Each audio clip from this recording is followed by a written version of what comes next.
colocar ninguém na minha mente enquanto eu fazia, porque eu sou assim, o que mais necessito dessa mensagem de hoje, o que mais preciso, porque o tema da minha mensagem é o seguinte: vamos todos falar junto? Eu creio em Deus, mas ainda me preocupo muito. Vamos falar mais uma vez? Eu creio em Deus, mas ainda me preocupo muito. E eu queria que a partir de agora, se você não tem um papelzinho, uma caneta, você tivesse, porque é muito importante que você faça uma tarefa. E essa tarefa é o seguinte: eu quero que você tenha em mãos uma lista, a lista das minhas preocupações. Pode fazer com um pedaço de papel, às vezes dá para trazer, que agora eu estava vendo, eu trouxe só uma, eu tinha 2 folhas do meu sermão, só trouxe uma. Eu fico em casa e eu estava aqui, lembrei de um pastor que a gente conheceu, que no primeiro sermão dele, a igreja enorme, ele estava se formando, ele foi pregar, era o primeiro sermão dele, ele colocou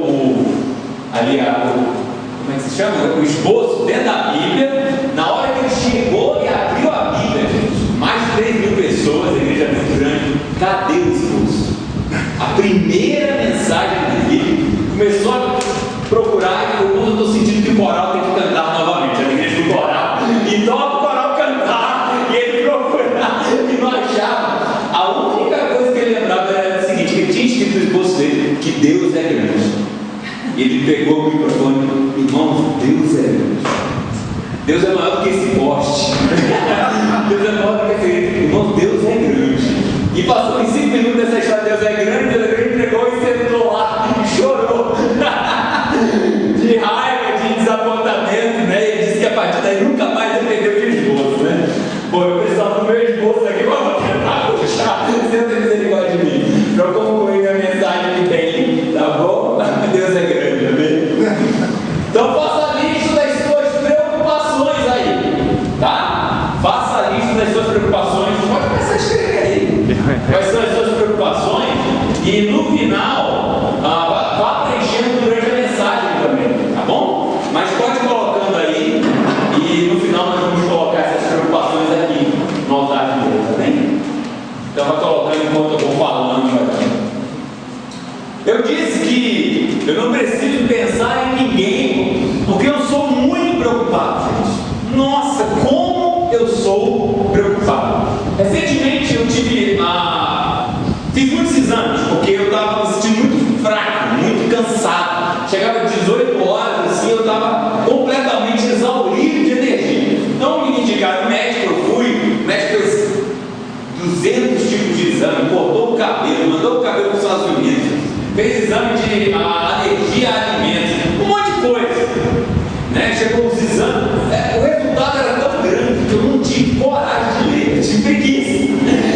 Eu estava todo sem força. Chegou aquele PDF com 50 páginas, eu não abri, gente. Eu sei que um dos resultados mostrou que eu tenho muito chumbo no meu corpo. Eu falei: a Flávia costuma me bater com um chicote na casa, tem ferro, eu não sabia que tinha chumbo, mas eu tenho que me lembrar do chumbo que está aqui dentro, não sei como, né? E ele falou uma coisa interessante, ele falou: Neco, você é muito preocupado. Olha só que interessante, né? O que os exames mostram? Ele falou assim: você pode estar na beira da praia, essas praias belas que a nossa nação foi privilegiada por Deus, e você vai estar nervoso, estressado, preocupado. Na hora me veio a imagem do meu pai. A gente viajou alguns anos atrás, está até procurando umas fotos para mostrar, mas não achei. A gente foi para o sul da Bahia e eu comecei a observar meu pai, a Flávia, que minha Flávia deve falar: olha só o teu pai, olha só o que ele vai passar. A gente ficava de carro andando, chegava naquelas praias bonitas, chegava na praia, aí saía do carro, tomava banho de mar, tinha sempre uma barraquinha, né? Passava meia hora meu pai: gente, vamos embora. Vamos embora para onde? Está na hora de fazer o almoço.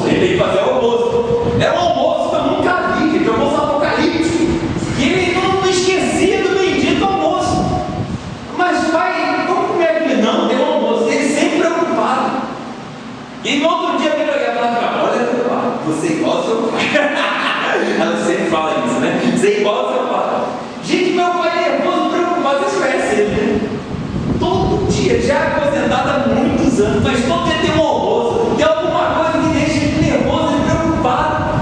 E o andar dele é rapidinho na rua, você vê ele bem agitado, preocupado. Por que isso? Porque a gente é assim. Gente, as pessoas não morrem por causa de trabalho, mas muita gente morre por causa de preocupação. Muita gente curta, muita gente perde a saúde do corpo, a saúde mental, muita gente perde o relacionamento por estresse, preocupações que não deveriam existir. Eu compartilhei com o meu grupo esse e-mail. Eu vou pedir a paciência de vocês, tá, gente? Eu vou ler alguns textos grandes hoje. Vocês estão comigo? Amém? Mesmo aqueles que não estão comigo, estão comigo? Amém. Foi muito legal esse e-mail da Paula. Eu compartilhei com o meu grupo na quinta-feira. E diz assim: os domingos precisam de feriados. Né? Quem já leu esse e-mail, eu acho que rodou por aí. É de um rabino. Ele fala o seguinte: toda sexta-feira à noite começa o Shabat para a tradição judaica. Shabat é um conceito que compõe descanso ao final do ciclo semanal de produção, inspirado no descanso divino no sétimo dia da criação. Pense nesse meio sobre o aspecto da preocupação, né? Está falando de descanso, mas é sobre preocupação. Muito além de uma proposta trabalhista, entendemos a pausa como fundamental para a saúde de tudo que é vivo. A noite é pausa, o inverno é pausa, mesmo a morte é pausa. Onde não há pausa, a vida lentamente se extingue. Para um mundo no qual funcionar 24 horas por dia parece não ser suficiente, onde o meio ambiente, a terra implora por uma folga, onde nós mesmos não suportamos mais a falta de tempo, descansar se torna uma necessidade do planeta. Interessante, gente, a Bíblia, escrita milhares de anos atrás, dizia que a terra deveria descansar da colheita. Hoje o tempo de pausa é preenchido por diversão e alienação.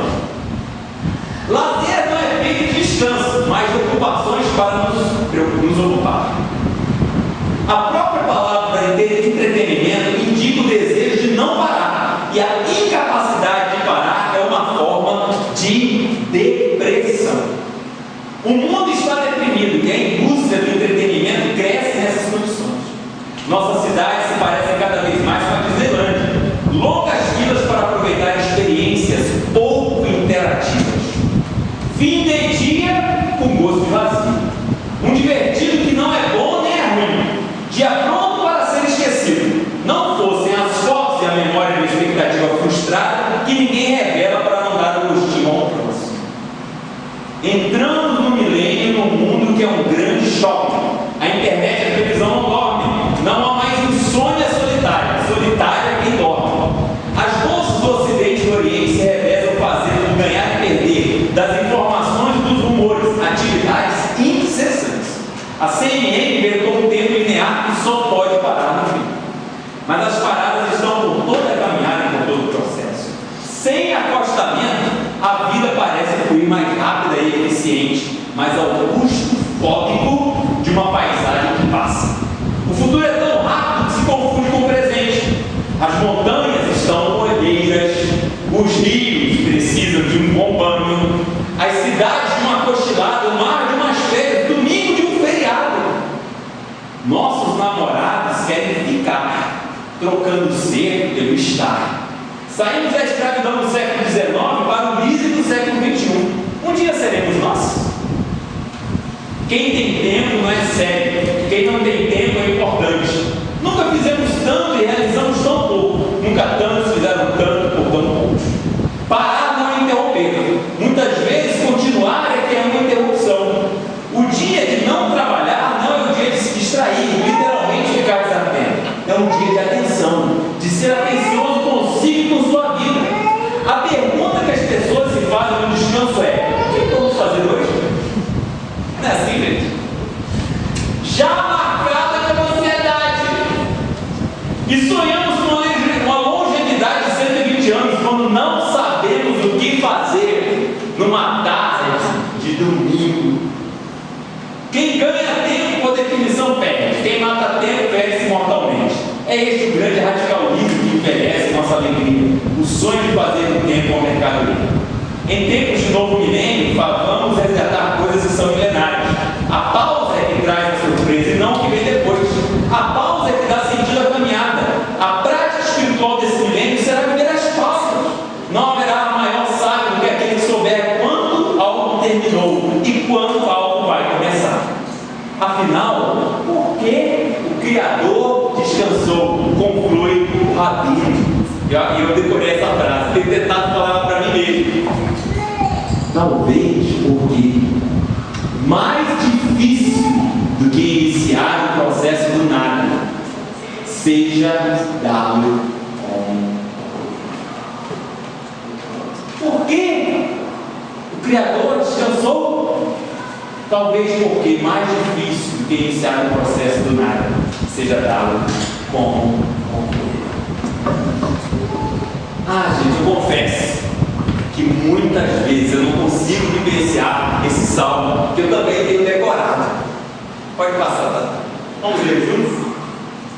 Em paz me dei, e logo pego no sono. Olha como outra tradução, e logo durmo. Porque, Senhor, só Tu me fazes repousar. Quantos conheciam esse salmo?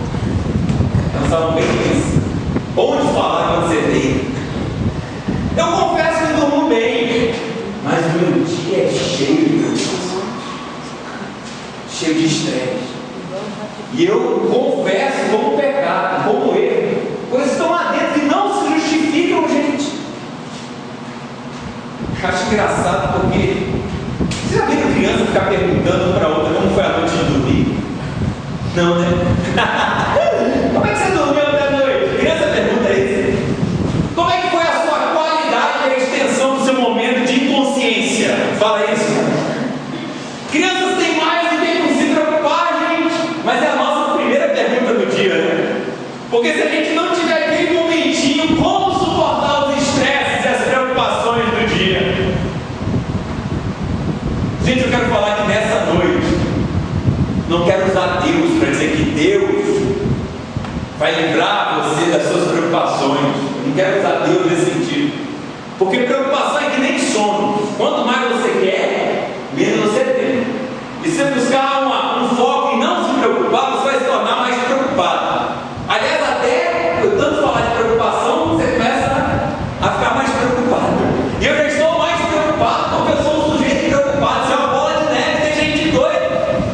Mas eu quero dizer o seguinte: Deus está aqui para nos dizer um modo de vida, que é morrer para nós mesmos. E esse modo de vida nos livra de muitas coisas, dentre elas a preocupação. Vou falar muito de um homem hoje.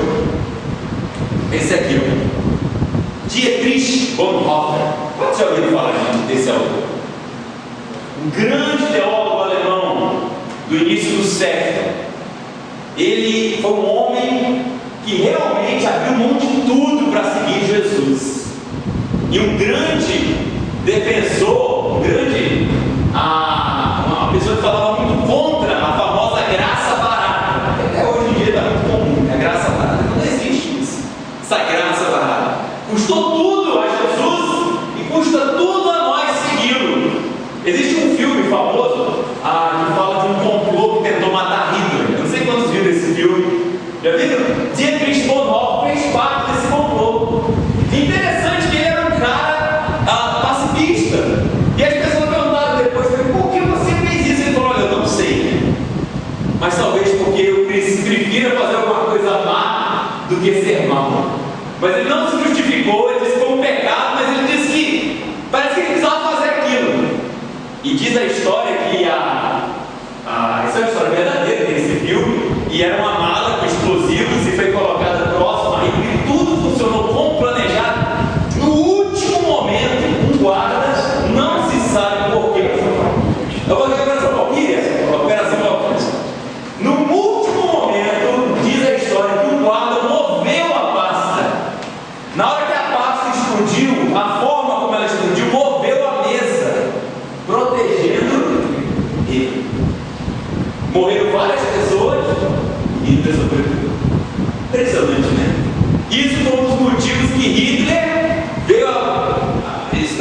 história e ele começou a falar que, poxa, Deus está do meu lado. Olha a mente. Deus está do meu lado. Estamos nesse momento. E Dietrich Bonhoeffer, ele fez parte disso. Ele estava nos Estados Unidos e voltou para a Alemanha, porque ele falou: olha, não, eu não vou ficar aqui nos Estados Unidos, eu vou vivenciar o que os meus irmãos estão vivendo lá. Juntou os pastores para fazer oposição ao movimento nazista, enquanto outros faziam raciocínios, racionalizações para manter o sistema. E ele foi preso no campo de concentração, e poucos dias antes do campo de concentração ser libertado das tropas aliadas, ele foi enforcado.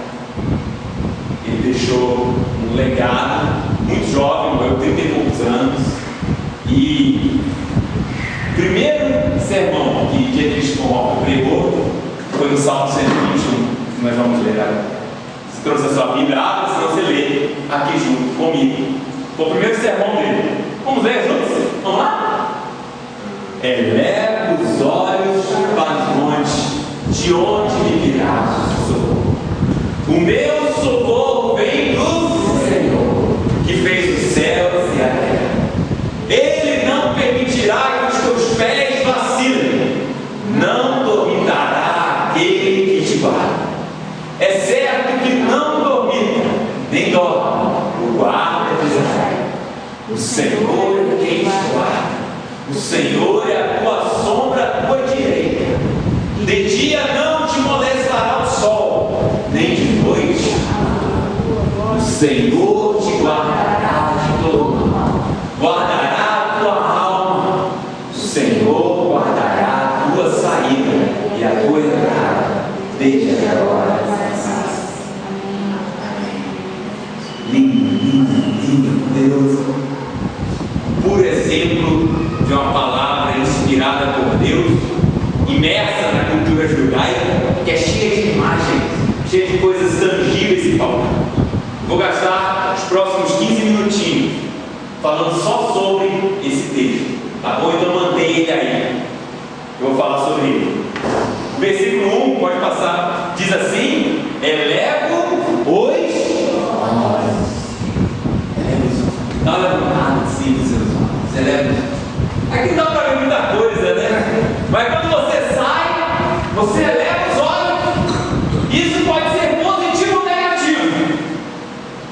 A Bíblia diz que Deus chegou para Moisés e falou: Deus chegou para Abraão e falou: Abraão, levanta os teus olhos para a direita, Abraão, para a esquerda, para o norte, para o sul. Aonde você enxergar, vai ser coisa boa, né? Mas também diz a palavra de Deus: quando Abraão lá mais tarde levantou os olhos, ele viu um monte. Onde? Isaac.